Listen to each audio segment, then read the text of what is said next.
할렐루야, 반갑습니다.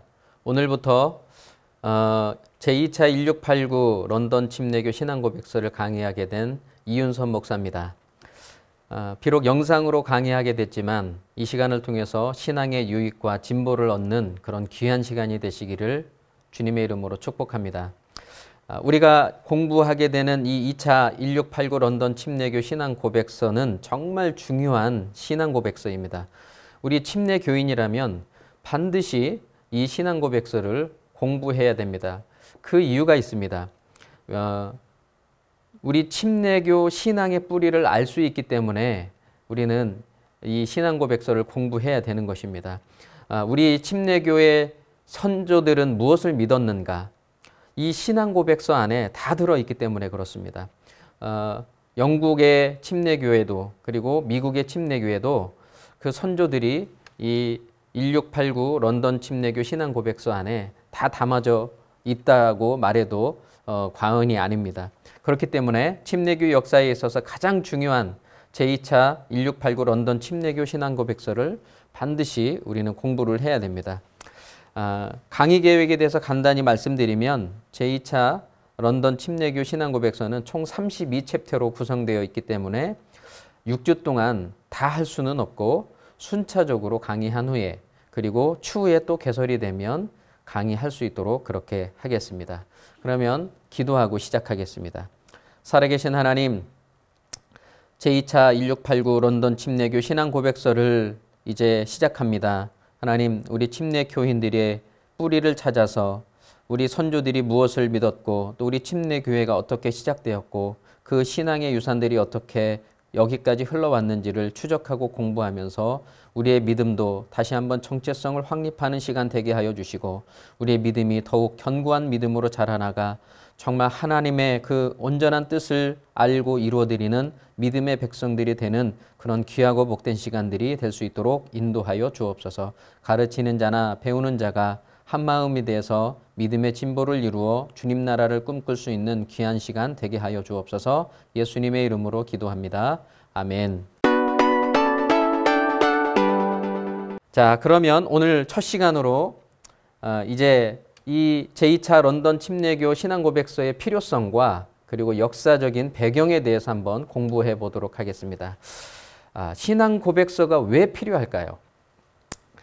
성경에 이렇게 말씀하고 있습니다. 성경에 신자는 하나님의 말씀을 가르치고 전해야 될 그런 전승의 의무가 있다는 거예요.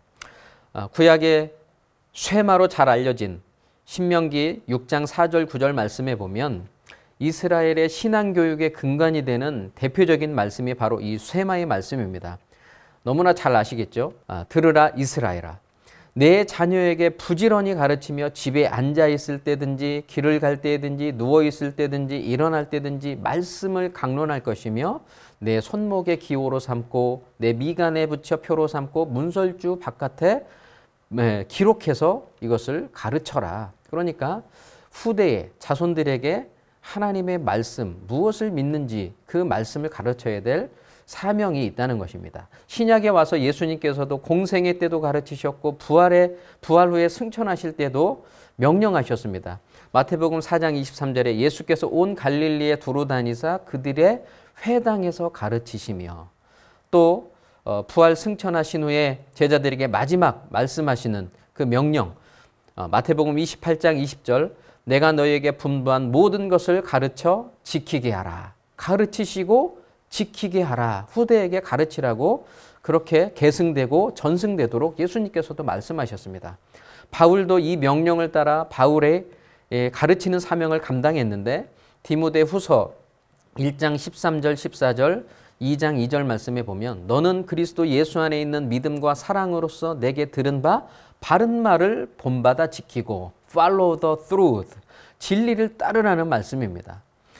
디모데후서 1장 14절 우리 안에 거하시는 성령으로 말미암아 내게 부탁한 아름다운 것을 지키라. guard the truth 진리를 방어하라는 것입니다. 디모데후서 2장 2절 말씀에 또 내가 많은 증인 앞에서 내게 들은 바를 충성된 사람들에게 부탁하라. 그들이 또 다른 사람들을 가르칠 수 있으리라. pass on the truth 진리를 후대에 전파하라 이렇게 말씀하고 있는 겁니다. 바울이 지금 디모데후서는 로마 감옥에 2차에 투옥되어서 순교당하기 직전에 마지막 서신서에 디모데에게 그렇게 유언과도 같은 말씀으로 세 가지의 명령을 하고 있는 것을 볼 수가 있는데, 첫째, 진리를 따르고 진리를 방어하고 진리를 후대에 전파하라. 바로 이 말씀들 때문에 우리 침례 교인들도 진리를 따르고 진리를 방어하고 진리를 후대에 전파하기 위하여 취한 방법 가운데 하나가 바로 이 신앙 고백서를 작성하여서 그 성도들을 교육하고 후대에 전했던 그런 방법이 바로 이 신앙 고백서에 담겨져 있다는 것입니다. 자, 그러면 신앙 고백서와 더불어서 후대에 전하기 위한 또 하나의 방법으로 신조도 있었습니다. 신조. 신앙 고백서도 그랬고 신조도 있었는데, 이 신앙 고백서와 신조에는 의미상의 차이가 있습니다. 어떤 차이가 있느냐면, 신앙 고백서는 선택적이고 자발적이며 신앙의 내용을 설명하려는 데에 목적이 있었는가 하면, 신조는 권위적이고 강제적이고 규범적인 성격을 가지고 있습니다. 그러니까 정형화되어 있고 간단하게 되어 있고 믿지 않는 사람은 이단시하겠다는 그 강요성이 담겨져 있는 것이 신조라는 거예요. 그러나 신앙 고백서는 당시에 믿음의 성도들이 무엇을 믿었는지를 그 내용을 정리한 것이고 조직신학의 내용을 포함하고 있어서 많은 분량이 담겨져 있었고, 또 이런 신앙을 가진 사람들은 함께 신앙생활하자 모여라 라고 하는 그런 어떤 자발적인 이 자발성이 담겨져 있는 것이 바로 이 신앙 고백서의 특징입니다. 그러니까 신앙 고백서는 무엇을 믿는가를 설명하는 것이라면, 신조는 무엇을 믿어야만 하는가 이것을 설명해 놓은 것이죠. 그리고 신앙 고백서는 반드시 받아들여져야 하는 것은 아닙니다. 그러나 신조는 받아들이지 않으면 안 되도록 되어 있는 것이죠. 또 신앙 고백서는 우리가 무엇을 믿는지를 알리는 역할이라면, 신조는 신앙의 내용을 관리하고 단속하는 역할을 하는 것입니다. 또 한 가지는 신앙 고백서는 성경의 종속적인 것이라는 겁니다. 그러니까 성경의 권위 아래 신앙 고백서가 들어가 있다는 거예요. 성경이 더 우선적인 권위가 있기 때문에 신앙 고백서는 얼마든지 수용하고 변경 가능하다는 것입니다. 그런데 신조는 성경과 같은 권위를 갖고 있다는 거예요. 이렇게 다양하게 차이점이 있지만, 그런데 중요한 것은 뭐냐? 신조라는 말도 라틴어 크레도에서 나는 이것을 믿는다라는 말에서 나온 것이기 때문에 실질적으로는 신앙 고백서와 그 의미상의 큰 차이는 없다는 것입니다. 이러한 차이만 있다는 것이지 말의 뿌리는 어원은 같다는 것입니다.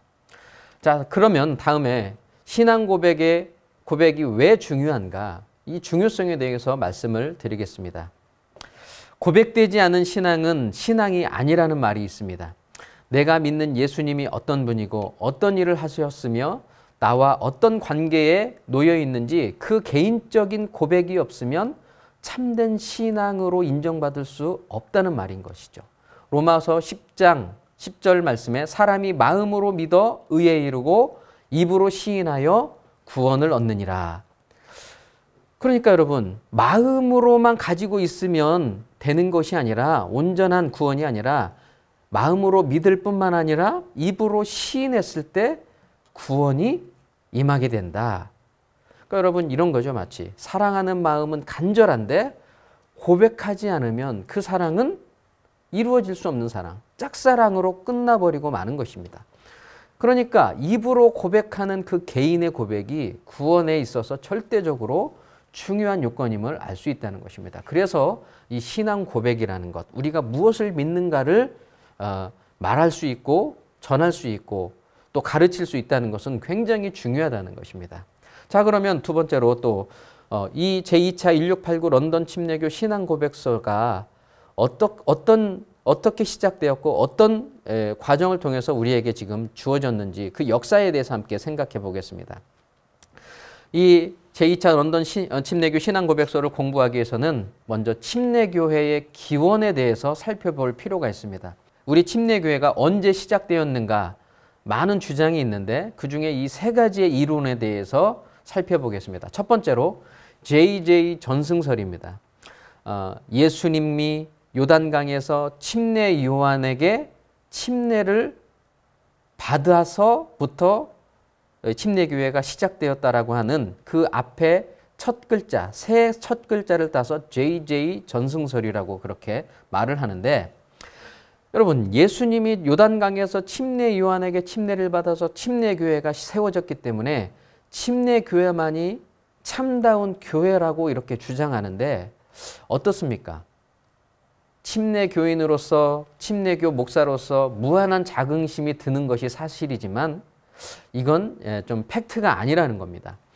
예수님이 교회를 세우신 것이지 침례교회만 세운 것이 아니기 때문에 그렇습니다.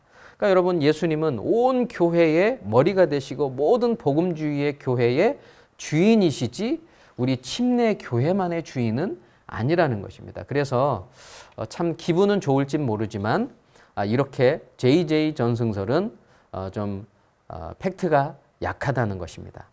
두 번째의 이론이 있습니다. 바로 16세기 종교개혁 운동 중의 하나인 아나베프티스트 후예설입니다.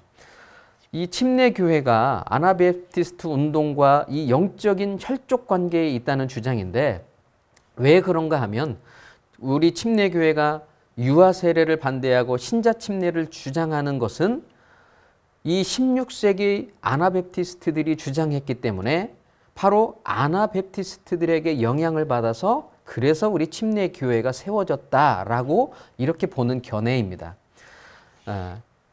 유아 세례를 반대하고 신자 침례를 강조한다는 면에서는 물론 연관성은 있지만 그렇다고 역사적인 이 뿌리를 거슬러 올라가 보면 아나베프티스트들과 이 연관성은 없습니다. 침례교의 기원을 거기에서 찾을 수 없다는 말씀입니다. 왜냐하면 아나베프티스트들의 후손은 오늘날 메노나이트가 오늘날까지 이어지고 있고, 신학도 우리 침례교 신학과 개혁신학과는 완전히 다르기 때문에 이 아나베프티스트에서 우리 침례교의 뿌리를 찾는다는 것은 굉장히 미약하다는 것입니다. 따라서 아나베프티스트들은 신자의 침례를 강조했다는 면에서는 비슷한 면이 있을 수는 있지만, 그렇다고 그거 하나 때문에 침례교회가 아나베프티스트에서 시작되었다라고 말할 수는 없다는 것입니다. 그러면 세 번째의 이 후예설이 있는데 바로 17세기 영국 분리주의 운동의 후예설이라고 말합니다.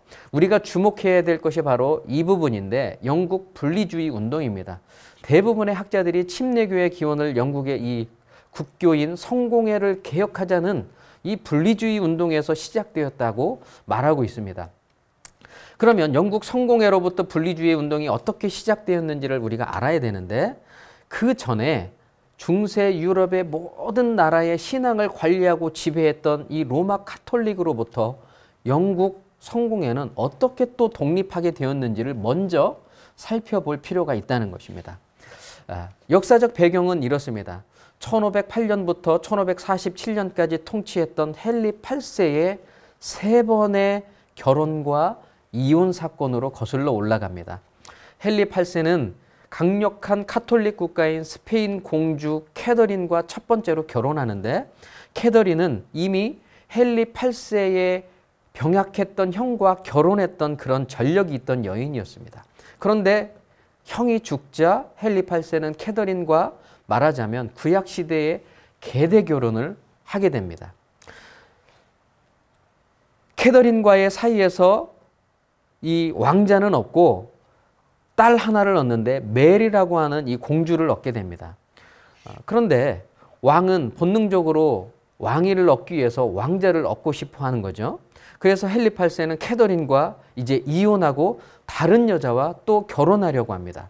그런데 메리의 고국이었던 그 카톨릭 국가였던 스페인과 교황이 그 결혼을 찬성할 리가 없겠죠. 결사 반대를 하는 겁니다.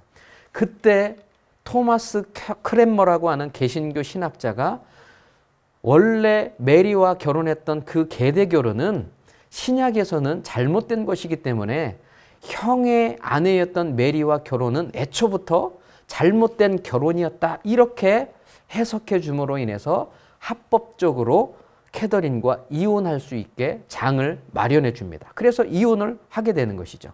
캐더린과의 이혼으로 스페인 왕궁과 교황은 좋을 리가 없었겠죠. 이를 갈면서 교황은 즉시 헨리 8세를 파문해버리고 맙니다. 그러자 헨리 8세도 가만히 있지 않습니다.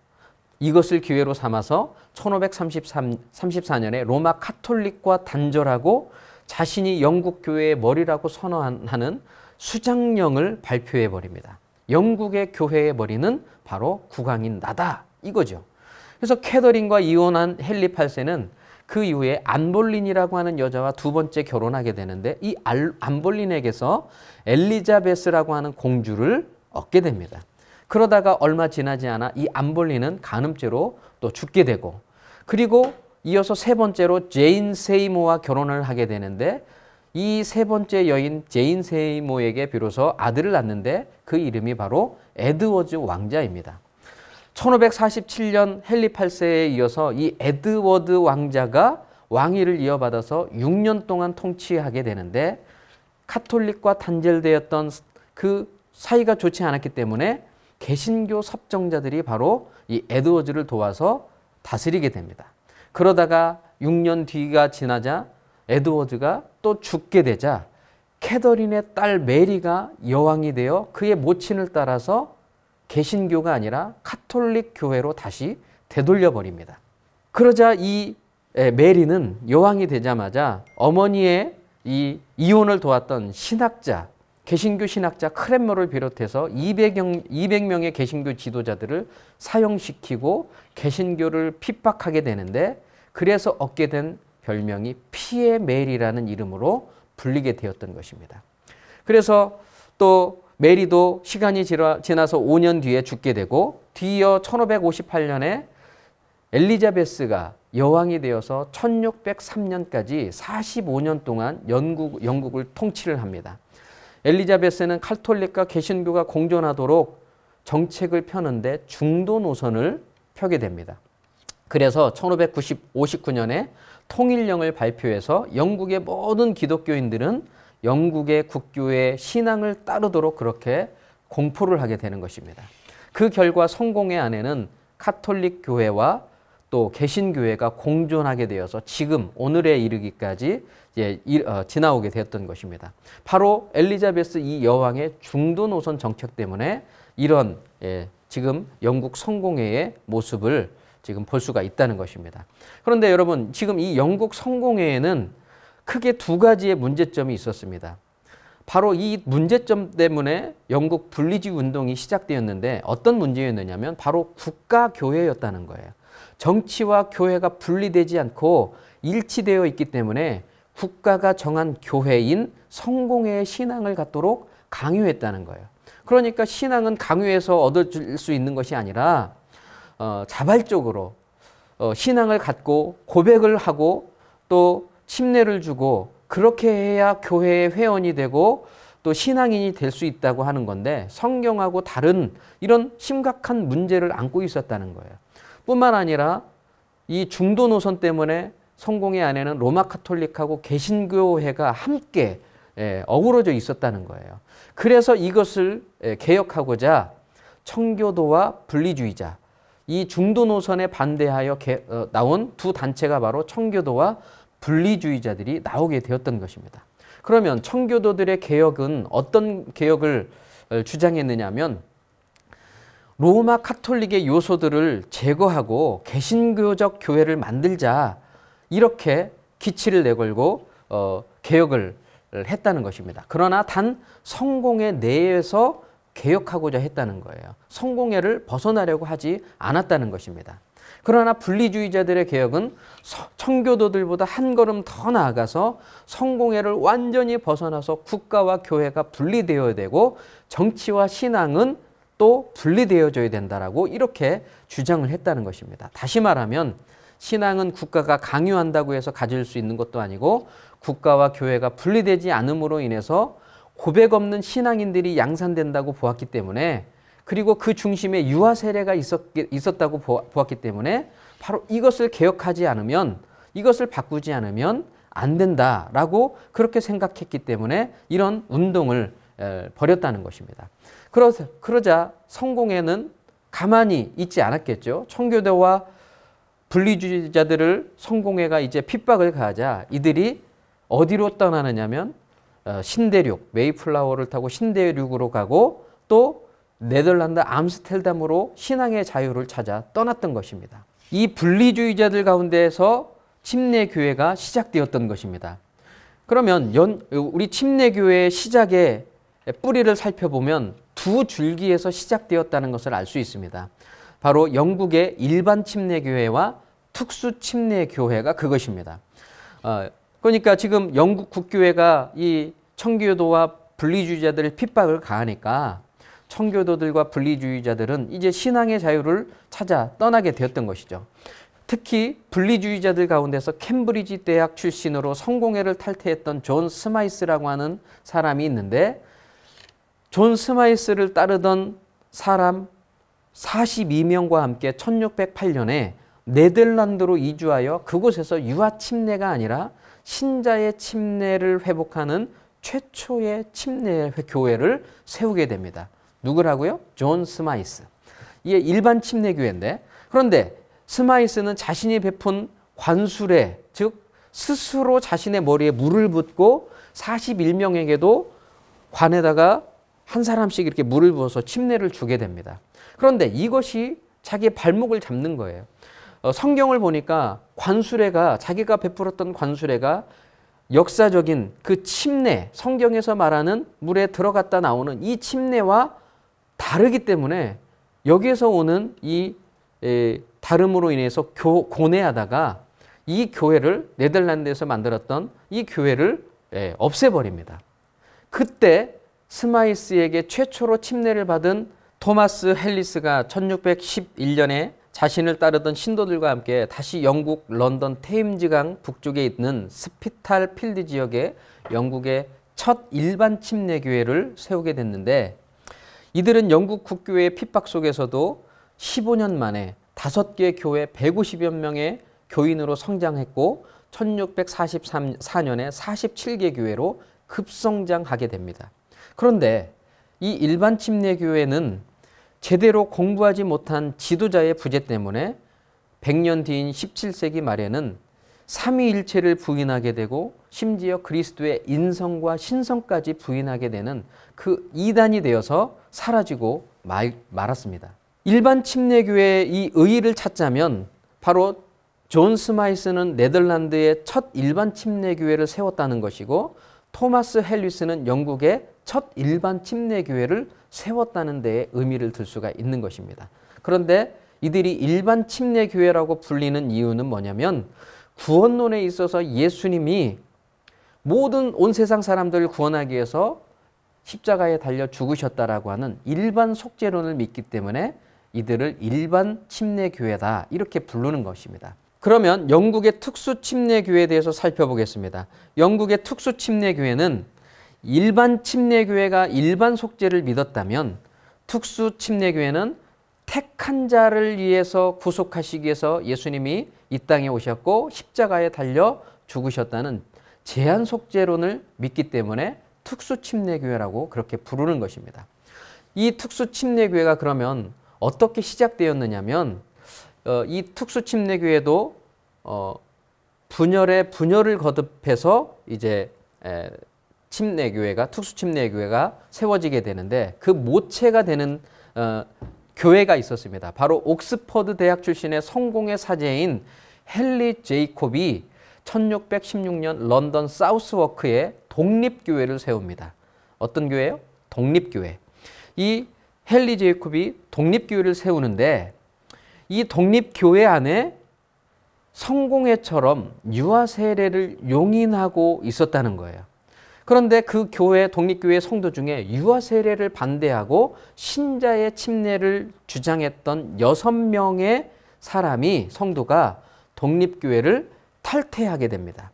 그러자 존 스필스버리라고 하는 사람이 이 6명을 데리고 1638년에 런던의 최초의 특수 침례교회를 세웁니다. 바로 이 존 스필스버리에 의해서 세워지게 됐던 이 특수 침례교회, 그러니까 독립교회에서 신자의 침례를 주장했던 이 특수 침례교회가 바로 오늘날 우리의 침례교회의 뿌리가 됐던 칼빈주의의 신학, 신자의 침술의 강제성이 아닌 종교의 자발성, 그리고 회중정체, 이러한 침례교회의 정체성을 가지고 있는 첫 번째 교회가 바로 이 존 스필스버리에 의해서 시작된 특수침례교회가 되었던 것입니다. 그러니까 일반 침례교회도 특수침례교회도 분열에 분열을 거듭하다가 결국 일반 침례교회는 사라지고 말았지만 특수침례교회는 이 칼빈 신학, 이 신학을 중심으로 해서 부흥의 부흥을 거듭하다가 미국으로 이어지게 되고 오늘날 우리 한국 침례교회에도 동일하게 이르게 되었던 것입니다. 그러면 이렇게 침례교회가 형성이 됐고 침례교회가 부흥이 됐는데 가르쳐야 될 어떤 신앙의 내용들이 필요했다는 겁니다. 그것이 바로 신앙 고백서의 형성이 이유가 됐던 것인데, 그러니까 여러분 스필스버리에서 침례교회의 뿌리가 되는 이 특수 침례교회는 핍박과 오해를 해소하기 위해서 신앙 고백서를 작성하게 됩니다. 우리가 공부하는 1689년 이 런던 침례교 신앙 고백서는 제2차 신앙 고백서입니다. 그러면 2차니까 1차 신앙 고백서도 있을 거잖아요. 1차 런던 신앙 고백서는 언제 만들어졌느냐면 1638년, 바로 지금 스필스버리에 의해서 런던의 특수침례교회가 세워지고 난 뒤 1644년 런던의 7개 특수침례교회로 성장하게 되고 7개 교회가 모여서 이제 우리는 교리적으로 이것을 표준을 삼고 더불어서 우리는 이런 것을 믿습니다 라고 오해를 해소하기 위해서 이 1차 런던 신앙고백서를 작성했다는 것입니다. 1644년에.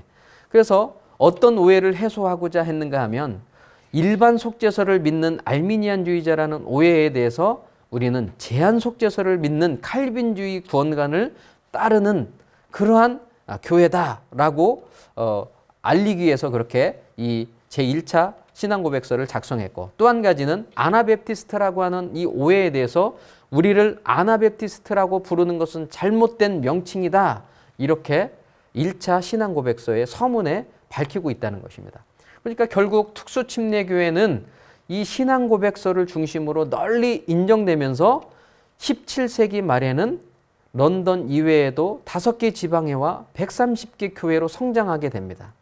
그리고 우리가 공부하고 있는 이 두 번째 제2차 1689 런던 침례교 신앙고백서, 약 1차 1644년 45년 뒤에 이 1689 2차 런던 신앙고백서가 작성하게 되는데, 왜 작성하게 됐느냐 하면 바로 영국의 청교도 혁명을 주도했던 올리버 크로멜이 1658년에 사망한 후에 그의 아들이 이어받아서 이제 통치를 하는데 리더십이 너무너무 미약한 겁니다. 제대로 된 리더십을 발휘하지 못하자 영국 백성들은 공화정을 이제 그만 끝내고 왕정 복구를 원하면서 찰스 2세가 왕으로 복귀하게 됩니다. 왕으로 복귀한 찰스 2세는 청교도들을 또 가만 내버려 두지 않겠죠. 핍박을 가하기 시작합니다. 갖가지 악법을 만들어서 성공회에 순종하지 않았던 교회들을 핍박하는데 그 가운데 장로교회, 회중교회, 그리고 우리 침례교회가 그 주 대상이 되었던 것입니다. 이 핍박이 제2차 1689 런던 침례교 신앙고백서를 작성하게 되었던 계기가 되었던 것입니다. 그래서 첫 번째로 침례교회와 장로교회와 회중교회는 교리적인 일치성이 있다, 이것을 선포하기 위해서 제2차 런던 신앙고백서를 작성했고, 두 번째로는 1640년부터 조지 폭스를 중심으로 일어난 퀘이커 교도들을 그 신비주의 운동으로부터 교회를 보호하기 위해서 이렇게 신앙고백서를 작성했고, 또 하나님의 예정을 지나치게 강조하여 전도하지 않는 고등 칼빈주의를 또 경계하기 위해서, 반박하기 위해서 기록했고, 마지막으로 일반 속죄서를 가르치려고 했던 평신도 전도자 토마스 콜리어를 저지하기 위해서 이 신앙고백서를 기록하게 되었던 것입니다. 그러면 이제 마지막으로 제2차 런던 침례교 신앙고백서가 왜 중요한가? 왜 이 신앙고백서를 우리가 공부해야 되는가? 여러분, 2차 이 런던 신앙고백서는 역사상 가장 훌륭한 세 종류의 신앙고백서의 장점을 모두 다 취합하고 있기 때문에 그렇습니다. 가장 먼저 나왔던 우리 1644년 1차 런던 침례교 신앙고백서와 또 2년 뒤에 나왔던 1648년 장로교 신앙고백서인 웨스트민스터 신앙고백서, 그리고 1658년 런던 회중교회의 사보이 신앙고백서의 이 세 가지의 장점을 다 담아내고 있는 신앙고백서가 바로 제2차 런던 침례교 신앙고백서라는 것입니다. 미국 침례교회도 1742년 필라델피아 지방회에서 제2차 런던 침례교 신앙고백서를 그대로 그 내용들을 받아들여서 필라델피아 신앙고백서로 지금까지도 사용하고 있습니다. 그리고 1845년 조지아주 어거스타에서 지금의 남침례교 총회가 형성될 때 그 교리적 표준으로 삼았던 것도 바로 제2차 1689 런던 침례교 신앙고백서가 바로 그 대상이 되었던 것입니다. 다른 교단, 심지어 장로교단도 웨스터민스터 신앙고백서도 우리 이 침례, 1차 침례교회 그리고 2차 침례교회 그 모든 내용들이 다 그 안에 담겨져 있고 거의 다 비슷합니다. 웨스터민스터 신앙고백서와 런던 침례교 신앙고백서도 내용면에서 거의 다 동일한데 단 유아 세례를 인정하지 않느냐, 인정하느냐, 신자에게 침례를 주느냐 이것만 다를 뿐 모든 교리가 구원론, 뭐 종말론, 삼위일체론 다 동일하다는 것입니다. 그래서 결론적으로 말씀드리면 우리 복음적인 칼빈주의를 지향하는 제2차 런던 침례교 신앙고백서, 우리에게 남겨진 가장 훌륭한 신앙 유산이라는 것입니다. 이 신앙 유산을 우리가 공부함으로 인해서 우리 침례교회의 뿌리를 알고 선조들의 신앙의 가치를 알게 될 뿐만 아니라 동시에 우리에게도 체계적인 신앙의 체계를 정립하게 되는 그런 계기가 된다는 것을 저는 분명히 믿습니다. 우리 성도님들 이제 앞으로 각 챕터별로 이제 공부하게 되는데 각 주제별로 우리 믿음의 선조들이 어떤 것을 믿었는지 그것을 하나하나 공부해 나가면서 우리에게도 신앙의 유익과 진보를 삼는 그런 아주 축복의 시간이 되시기를 우리 예수님의 이름으로 축원합니다. 기도하겠습니다. 살아계신 하나님 감사합니다. 제2차 1689 런던 침례교 신앙고백서를 이제 우리가 공부하면서 참으로 고백되지 않는 신앙은 신앙이 아니라는 말이 있듯이 우리 믿음의 선조들이 무엇을 믿었고 어떻게 형성되었으며 그것이 오늘날 어떻게 전승되어 왔는지를 우리가 추적하며 공부하면서 하나님 우리도 우리 믿음의 선조들이 그렇게 순교의 삶을 살고 순종하는 삶을 살았던 것처럼 우리가 그 모습들을 본받아 우리의 신앙의 유익이 되게 하시고 더불어서 나도 그렇게 신앙의 믿음의 삶을 살 뿐만 아니라 우리의 믿음의 자녀들에게도 그 가르침 신앙의 고백을 그대로 전승하고 물려줄 수 있는 그 아름다운 선순환이 일어날 수 있도록 하나님 축복해 주셔서 우리 믿음의 가정들이 다 믿음의 명문가들이 될 수 있도록 주님 인도하여 주시고 함께하여 주시옵소서. 감사드리며 예수님의 이름으로 기도하옵나이다. 아멘.